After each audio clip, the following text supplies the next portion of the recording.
Hello mysterious. तो movie की शुरुआत में हमें दो बच्चे दिखाए जाते हैं जिनमें डिंडा नाम की लड़की और रेहान नाम का लड़का था। अब वो दोनों एक फैक्ट्री में भूत देखने के लिए आए थे क्योंकि रेहान के पास ये एबिलिटी थी कि वो घोस्ट को देख सकता है, पर डिंडा एक नॉर्मल लड़की थी तो उसे भूत देखने का काफी शौक था। तो ये दोनों इस हॉन्टेड फैक्ट्री में भूत देखने के लिए आए थे और रेहान कहता है कि मेरे दादाजी कहा करते थे कि घोस्ट को देखने के लिए इनको फोकस से देखना पड़ेगा, यानी उन्हें अटेंशन देनी होगी, इससे वो उन भूतों को आसानी से देख पाएंगे। अब डिंडा भूत देखने के लिए काफी ज्यादा क्यूरियस थी तो रेहान उसे फोकस करने का कहता है। तो डिंडा एक मशीन पर चढ़कर घोस्ट देखने की कोशिश करती है और रेहान उसे धीरे से लेफ्ट पलटने का कहता है क्योंकि वहाँ पर एक स्पिरिट थी। लेकिन जल्द ही रेहान को ये एहसास हो जाता है कि ये एक स्पिरिट नहीं बल्कि एक डीमन है, जिससे वो काफी डर जाता है क्योंकि अब तक उसने सिर्फ हार्मलेस स्पिरिट्स को ही देखा था। आज पहली बार थी जब वो एक डीमन को देखकर काफी ज्यादा डर गया था और वो डिंडा को वहाँ से भागने के लिए कहता है क्योंकि वो डीमन इन दोनों को मारने वाला था। अब भागते हुए वहाँ पर डिंडा गिर जाती है और वो डीमन डिंडा पर हमला करने ही वाला था, तभी अचानक से उसकी आंख खुल जाती है। असल में ये रेहान के बचपन का एक फ्लैशबैक था जो अब उसका नाइटमेयर बन चुका था। यहाँ रेहान की वाइफ का नाम शेरिन है और रेहान की माँ इनके बच्चे के होने का इंतजार कर रही थी, पर इनको काफी टाइम से औलाद नहीं हो रही थी। तो सुबह के वक्त वो दोनों बच्चे के बारे में बातें कर ही रहे थे। फिर रेहान शेरिन को इसके ऑफिस छोड़ने के लिए जाता है, तभी वहाँ शेरिन को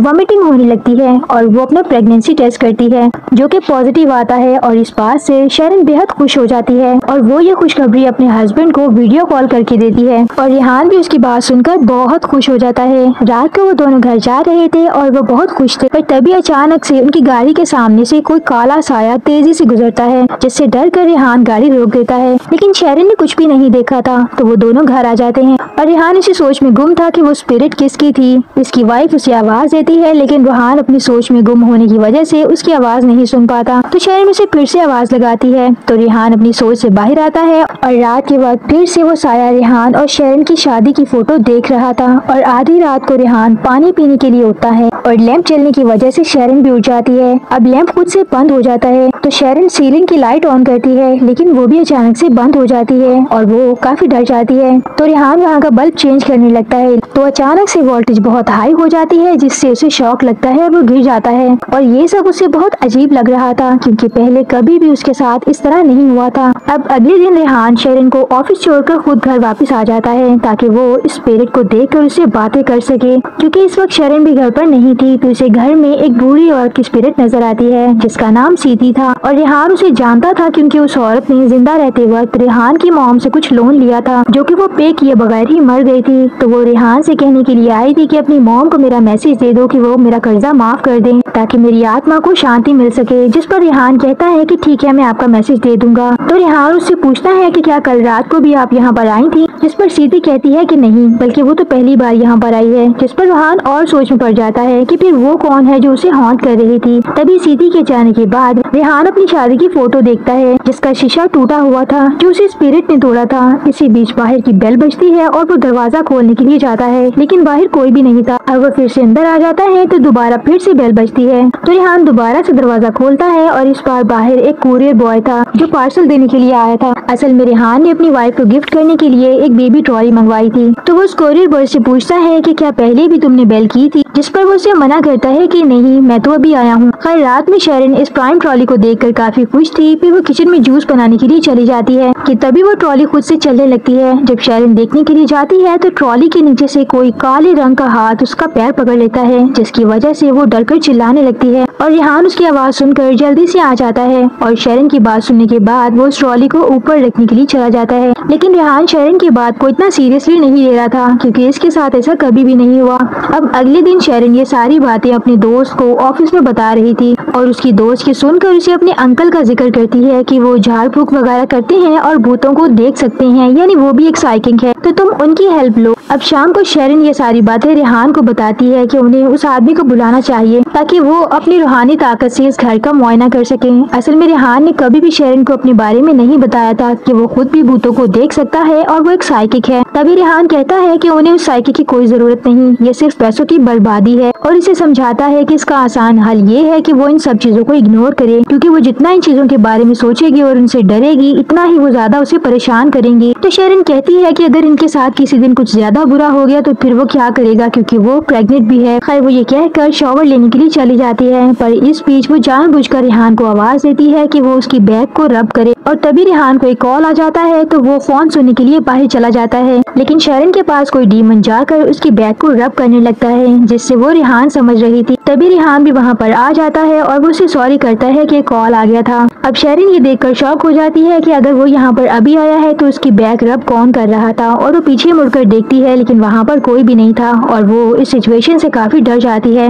और वो उसी दिन अपनी दोस्त के अंकल काजमन से मिलने के लिए जाती है और उसे अपनी दोस्त का हवाला देकर अपनी सारी परेशानी बताती है। और अंकल काजमन शेरन के साथ उसके घर पर एक झाड़ू लेकर आ जाते हैं और इसकी एक एक स्टिक को वो घर के तमाम पौधों में दम करके लगाने लगते हैं। इस बीच उन्हें वो स्पिरिट नजर आती है और वो कुछ पढ़कर इस पर अपनी झाड़ू फेंकते हैं, जिससे वो स्पिरिट घर से बाहर निकल जाती है और वो वापस अपने घर जाने लगते हैं। और वो शेरन से कहते हैं कि अब तुम्हारा घर प्रोटेक्ट हो गया है, अब तुम्हें परेशान होने की जरूरत नहीं। लेकिन तभी अंकल काजमन की गाड़ी के सामने एक लड़की आकर टकरा जाती है और जब वो देखने के लिए नीचे उतरते हैं तो वो वहाँ से गायब हो चुकी थी और वो समझ जाते हैं कि ये कोई स्पिरिट थी। फिर जब वो गाड़ी चलाने के लिए दोबारा अंदर जाते हैं तो अचानक से वो स्पिरिट वहाँ पर गाड़ी में आकर अंकल काजमन को जान से मार देती है, क्योंकि काजमन उसके रास्ते में आ रहा था। अब इससे साफ जाहिर था कि वो स्पिरिट रेहान या शेरन को ही कुछ करना चाहती है। जिसके बाद हमें दिखाते हैं कि वो झाड़ू की स्टिक्स जो काजमन ने लगाई थी वो उनके मरने के बाद सबके सब मुरझा जाती हैं, यानी काजमन की प्रोटेक्शन यहाँ पर खत्म हो चुकी थी। और इसके बाद फिर से घर में पैरानॉर्मल एक्टिविटीज होने लगती हैं, यानी वो ट्रॉली खुद से सीढ़ियों से नीचे गिर जाती है, जिसकी आवाज से शेरन उठ जाती है और रेहान और शेरन इस ट्रॉली को देखने के लिए जाते हैं। अब शेरन कहती है कि वो ट्रॉली खुद से कैसे गिर सकती है, क्योंकि उसने तो इस घर को प्रोटेक्ट करवाया था। पर ये बात रेहान समझ नहीं पाता और वो पूछता है कि क्या मतलब प्रोटेक्ट करवाया था। तब शेरन उसे सारी बात बताती है कि उसने काजमन नाम के साइकिक को बुलाया था और इसने उसकी गैर मौजूदगी में घर से स्पिरिट को निकलवाया था। तब फिर से रेहान कहता है कि तुम्हें ये सब कुछ करने की जरूरत नहीं है। तो शेरन गुस्सा हो जाती है कि इतना सब कुछ होने के बावजूद भी तुम यही कह रहे हो। और फिर वो उसे बताती है कि मैंने तुम्हारी मॉम को कॉल करके तुम्हारी नाइटमेयर के बारे में पूछा था और उन्होंने बताया था कि बचपन से लेकर आज तक कभी भी उसे कोई भी नाइटमेयर नहीं आया था। तो शेरन समझ जाती है कि जो कुछ भी हो रहा है वो हमारी शादी के बाद से शुरू हुआ है, जिसका मतलब ये है कि कोई आत्मा है जो उनकी शादी से खुश नहीं है। इसलिए वो रेहान को सपनों में और शेरन को रियल लाइफ में डराने की कोशिश कर रही है। अब यहाँ रेहान भी उसे बता देता है कि वो खुद एक साइकिक है, यानी वो आत्माओं को देखकर उनसे बातें कर सकता है। तो शेरन उसे पूछती है कि क्या तुमने उस स्पिरिट को कभी देखा है जो इनको परेशान कर रही है, जिस पर वो मना करता है कि वो जल्दी ही उसका पता लगा लेगा कि आखिर वो कौन है और इनसे क्या चाहती है। खैर अगले दिन शेरन की दोस्त बताती है कि अंकल काजमन मर चुके हैं और शेरन काफी शॉक हो जाती है और वो रेहान को भी फोन करके ये बात बताती है। जिसके बाद वो दोनों काजमन अंकल के फ्यूनरल पर जाते हैं और रेहान वहाँ भी किसी स्पिरिट को महसूस करता है और वो लोग अपने घर आ जाते हैं और इन दोनों में इस बात को लेकर थोड़ा झगड़ा हो जाता है कि अंकल काजमन की मौत भी उस स्पिरिट की वजह से हुई है, क्योंकि उनकी मौत उस वक्त हुई थी जब वो हमारे घर से वापस अपने घर जा रहे थे। लेकिन रेहान इस बात को इसका वहम कहता है तो शेरन गुस्से में आकर कहती है कि वो अपने पेरेंट्स के घर जाना चाहती है, क्योंकि वो इस हॉन्टेड हाउस में रहना नहीं चाहती। पर रेहान उसे समझाता है कि अगर यहाँ पर कोई स्पिरिट है भी तो वो जहाँ भी चली जाए वो आत्मा इसका पीछा नहीं छोड़ेगी, क्योंकि आत्मा जगह से नहीं बल्कि इंसानों से जुड़ी होती है, तो वो यहीं पर रहे और रेहान को इसका कोई हल निकालने दे। अब रात में रेहान को अपनी कजन डिंडा की आवाज आती है जो उसे बुला रही थी और जब वो सीढ़ियों के पास जाकर देखता है तो उसे एक लड़की नजर आती है जो उसकी आंखों में टॉर्च की लाइट मार कर एक रूम में भाग जाती है। जब रेहान उस रूम में जाकर देखता है तो वो लड़की उसे बाहर से उस रूम को लॉक कर देती है। इधर शेरन रेहान को आवाजें देकर बुला रही थी, लेकिन उसे वही लड़की की स्पिरिट हॉन्ट करती है और वो उसे इधर उधर पटकने के बाद सीढ़ियों से नीचे गिरा देती है। अब रेहान किसी तरह दरवाजा खोलकर बाहर आता है और वो अपनी वाइफ को इस हाल में देखकर बहुत डर गया था, क्योंकि वो प्रेग्नेंट भी थी। तो वो उसे फौरन हॉस्पिटल लेकर जाता है और शेरन को हॉस्पिटल छोड़कर वो सीधा अपनी आंटी यानी डिंडा की माँ के घर निकल जाता है। वो ये पूछने के लिए आया था कि डिंडा के साथ आखिर हुआ क्या था, क्योंकि इसकी स्पिरिट उन्हें हॉन्ट कर रही है। तो इसकी आंटी उसे सारी बात बताती है और रेहान वहाँ से वापस हॉस्पिटल के लिए निकल जाता है।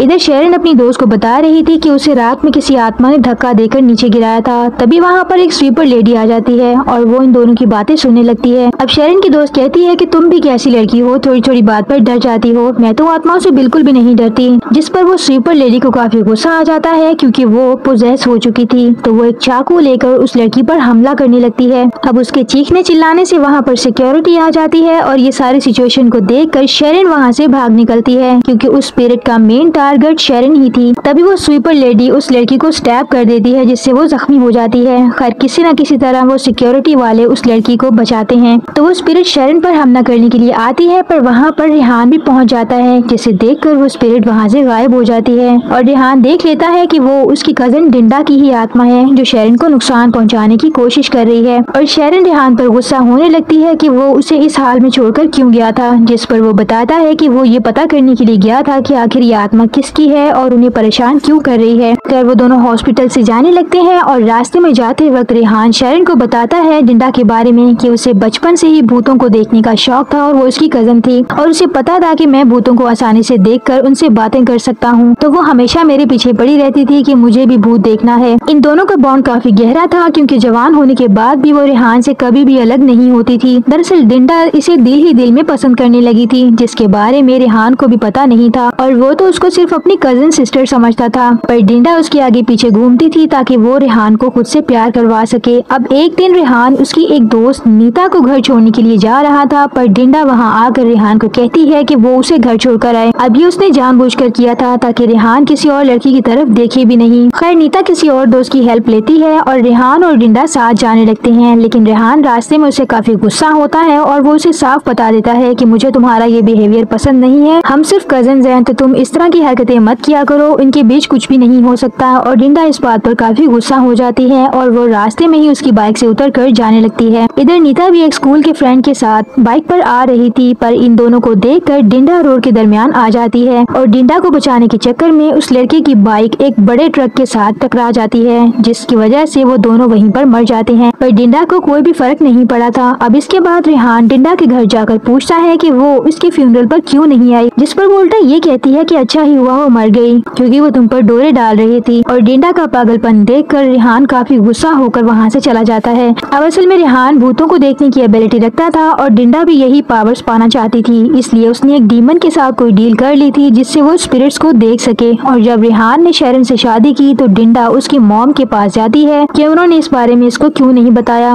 जिस पर उसकी माँ उसे समझाती है कि वो उसे सिर्फ कजन समझता है और उससे प्यार नहीं करता, इनका कुछ भी नहीं हो सकता। और डिंडा काफी गुस्से में आकर अपने रूम को अंदर से बंद कर लेती है और वो कहती है कि वो रेहान की शादी किसी से नहीं होने देगी। ये बात सुनकर उसके मॉम भी उसके रूम को बाहर से लॉक कर देती है ताकि वो कोई तमाशा खड़ा ना करे। अब तभी वो उस डीमन से हेल्प मांगती है काले जादू के जरिए और अचानक इसके अंदर वो डीमन आ जाता है, जिसकी ताकत से वो दरवाजा तोड़कर बाहर आ जाती है और वो अपनी माँ को गिराकर वहाँ से भाग जाती है। लेकिन तब तक रेहान की शादी हो चुकी थी और वो कुछ भी नहीं कर पाती और इसी दुख और टूटे हुए दिल के साथ वो रेहान की फोटो को हाथ में रखकर सुसाइड कर लेती है उसी फैक्ट्री में जहाँ पर वो दोनों जाया करते थे। इस फोटो में हम एक फ्लैशबैक देखते हैं कि रेहान और डिंडा ने बहुत छोटी उम्र में कोई ब्लड प्रॉमिस किया था कि वो हमेशा साथ रहेंगे और अगर इनमें से कोई मर भी गया तो दूसरा फिर भी मरे हुए का साथ देगा। तो इसलिए यहाँ पर डिंडा ने ब्लैक मैजिक सीखा था ताकि वो भी स्पिरिट्स को देख सके, यानी अगर रेहान मर जाए तो वो उसकी स्पिरिट को देख पाए और अगर डिंडा मर जाए तो वो उसकी स्पिरिट को देख पाएगा क्योंकि उसके पास तो पहले से ये एबिलिटी है। तो सीन यहाँ प्रेजेंट में आता है और रेहान सोचता है कि अगर इसे डिंडा की आत्मा से पीछा छुड़वाना है तो उसे उसकी आत्मा से मिलना होगा, यानी अपना ब्लड प्रॉमिस पूरा करना होगा और ये सब तभी हो सकता है जब वो डिंडा से उसकी दुनिया में जाकर मिलेगा। तो रेहान शेरन को लेकर डिंडा की माँ के घर जाता है, जहाँ डिंडा की माँ शेरन से डिंडा के किए की माफी मांगती है और अगले सीन में रेहान कहता है कि डिंडा की आत्मा को शांति दिलवाने के लिए उसे अपना ब्लड प्रॉमिस पूरा करना होगा। तो वो उसी फैक्ट्री में जाता है जहाँ डिंडा ने सुसाइड की थी। अब वहाँ जाकर डिंडा को आवाज देता है जो उस पर जोर से हमला करके उसे बेहोश कर देती है, जिससे रेहान की आत्मा भी स्पिरिट वर्ल्ड में चली जाती है और डिंडा काफी खुश थी रेहान को देखकर। इधर शेरन जाग जाती है और आंटी से रेहान का पूछती है, जिस पर आंटी उसे सब कुछ बता देती है कि वो डिंडा की आत्मा से मिलने के लिए उसी फैक्ट्री में गया है और वो जल्दी से उसके पीछे जाने लगती है। अब वहाँ रेहान डिंडा को बताता है कि वो इससे मिलने के लिए आया है ताकि इसकी आत्मा को शांति मिल जाए और इनका प्रॉमिस पूरा हो जाए और इसके बाद वो यहाँ से जाना चाहता है। ये सुनकर डिंडा फिर से सैड हो जाती है क्योंकि वो उसके साथ हमेशा यहाँ पर रहना चाहती थी, लेकिन रेहान उसे समझाता है कि वो शेरन को प्यार करता है। डिंडा ये बात नहीं मानती और रेहान को उसकी बॉडी के पास लेकर जाती है जो कि अधमरी पड़ी हुई थी। तभी वहाँ पर शेरन भी पहुँच जाती है जो उसे होश मिलाने की कोशिश कर रही थी। तो रेहान उसे बताता है कि देखो इसे कहते हैं प्यार, इतना सब कुछ किया तुमने शेरन शेरन के साथ उसके बच्चे को मारने की कोशिश की, फिर भी वो तुमसे नाराज नहीं है। यही होता है प्यार, और तुमने तो अपनी जान ही ले ली जब मैं तुम्हें नहीं मिला। अब डिंडा उसकी बातें सुन रही थी और शेरन एम्बुलेंस में रेहान को हॉस्पिटल लेकर जाने लगती है। ये देखकर रेहान परेशान होने लगता है क्योंकि वो आहिस्ता आहिस्ता मर रहा था, लेकिन डिंडा उसे जाने नहीं दे रही थी। वो कहती है कि वो उससे बहुत प्यार करती है और रेहान यहीं पर रहे। ये बातें सुनकर डिंडा को थोड़ी शर्मिंदगी होती है कि वो अब तक बस अपने बारे में ही सोच रही थी और इसने कितना गलत किया, और वो आखिरी बार रेहान को गले लगा कर रोती है और वो कहती है कि तुम चले जाओ, मैं तुम्हें नहीं रोकूंगी। लेकिन इसी बीच वो डीमन फिर से डिंडा की आत्मा को कंट्रोल करके उस पर हावी हो जाता है। अब ये वही डीमन था जिसने बचपन में डिंडा पर हमला किया था, और यही डीमन बार बार रेहान के सपनों में भी आया करता था। पर हम जान पाते हैं कि असल में हुआ ये था कि बचपन में डीमन ने डिंडा को पोजेस करने की कोशिश की थी, पर रेहान ने अपनी एबिलिटी से उसे किसी तरह से बचा लिया था, जिसके बाद से वो डीमन डिंडा के पीछे पड़ गया था। तो अब तक डिंडा की स्पिरिट ने जितने भी बुरे काम किए थे वो उसी डीमन ने डिंडा की आत्मा को अपने कंट्रोल में करके करवाए थे, और रेहान की बॉडी उसका साथ छोड़ रही थी और डॉक्टर कुछ भी नहीं कर पा रहे थे। और वो डॉक्टर बताते हैं कि रेहान मर चुका है क्योंकि उसके दिल ने काम करना बंद कर दिया है। लेकिन शेरन उसके पास आकर उसे होश में लाने की कोशिश करती है क्योंकि वो जान चुकी थी कि उसकी आत्मा स्पिरिट वर्ल्ड में है, और वो उसे आवाजें देने लगती है। इधर वो डीमन रेहान की स्पिरिट को खाने लगता है। तभी शेरन की आवाजें सुनकर रेहान थोड़ा होश में आ जाता है और फिर वो डिंडा को भी होश में लाने की कोशिश करता है, और उसके पुकारने से डिंडा भी होश में आ जाती है क्योंकि पहली बार थी जब रेहान ने उसे इतने प्यार से बुलाया था। और वो डीमन वहाँ से चला जाता है तो डिंडा इसे थैंक यू कहती है क्योंकि रेहान ने 2 बार उसकी जान बचाई थी उस डीमन से, एक बार बचपन में और एक बार अब फिर से, नहीं तो वो डीमन उसकी सोल को खा जाता। तो डिंडा उसे जाने का कहती है वरना वो मर जाएगा। तो रेहान की स्पिरिट अपनी बॉडी में वापस आ जाती है, जिसे देखकर शेरन बहुत ज्यादा खुश थी और डॉक्टर भी ये सब कुछ देखकर काफी हैरान थे कि ये सब कैसे हो सकता है। लेकिन एट द एंड रेहान अपनी बॉडी में वापस आ चुका था और डिंडा की आत्मा ने उनका पीछा छोड़ दिया था, और इसी हैप्पी एंडिंग के साथ ये मूवी यहीं पर एंड हो जाती है। तो व्यूअर्स, ये थी जंजीदारा मूवी की कहानी। अगर आपको इस फिल्म की स्टोरी पसंद आई है तो वीडियो को लाइक लाजमी कर दें, चैनल पर नए हैं तो सब्सक्राइब भी कर दें। मिलती हूँ एक न्यू वीडियो में, तब तक के लिए स्टे मिस्टीरियस।